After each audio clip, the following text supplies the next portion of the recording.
Ja, und für Olaf Scholz bleiben es turbulente Zeiten, denn durch die Entscheidung von Präsident Biden steigt der Druck auf den Kanzler, sich in der Freigabe des deutschen Marschflugkörpers Taurus zu bewegen. Bisher sträubt sich der SPD-Politiker vehement. Auch die Debatte um seine Kanzlerkandidatur setzt Scholz weiter zu. Zwar will die Parteispitze der Sozialdemokraten die Debatte endlich beenden, doch die Hinterbänkler geben keine Ruhe. Auch der von ihnen umworbene Boris Pistorius versucht, die Diskussion im Keim zu ersticken. Der Verteidigungsminister betonte erneut, er habe kein Interesse an einer Kanzlerkandidatur. Ein „Ich will nicht" klingt aber anders, wie Marco Reinke berichtet.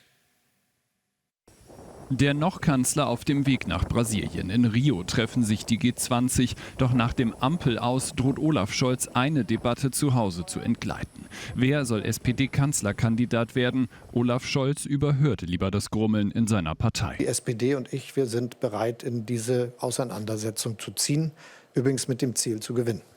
Doch an der Basis rumort es zunehmend. Die SPD-Umfragewerte sind weiter auf dem Tiefpunkt. Boris Pistorius bleibt der beliebteste deutsche Politiker und unter SPD-Anhängern wollen 59% Pistorius als Kanzlerkandidaten.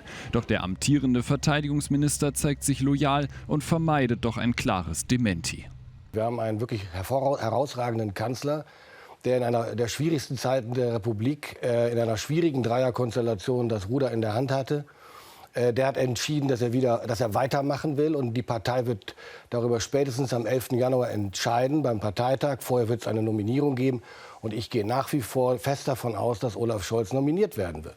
Für die Partei ist die Debatte kaum noch einzufangen. Zuletzt hatten sich auch SPD-Politiker auf Bundesebene gegen eine Kandidatur von Olaf Scholz ausgesprochen. Und Ex-Parteichef Franz Müntefering nannte eine erneute Scholz-Kandidatur nicht gesetzt. Auch Niedersachsens SPD-Ministerpräsident Stefan Weil hält eine offene Debatte für nötig. Wir werden uns wirklich sehr ernsthaft die Frage stellen müssen, wie gehen wir wirklich mit der relativ besten Aussicht auf Erfolg in den Wahlkampf. Nun läuft den Sozialdemokraten die Zeit davon. Eigentlich soll ein Parteitag erst Ende Januar über den Kanzlerkandidaten entscheiden. Doch nun plant die SPD bereits für den 30. November eine Wahlsiegkonferenz, auf der der Kanzlerkandidat seinen ersten großen Auftritt haben soll.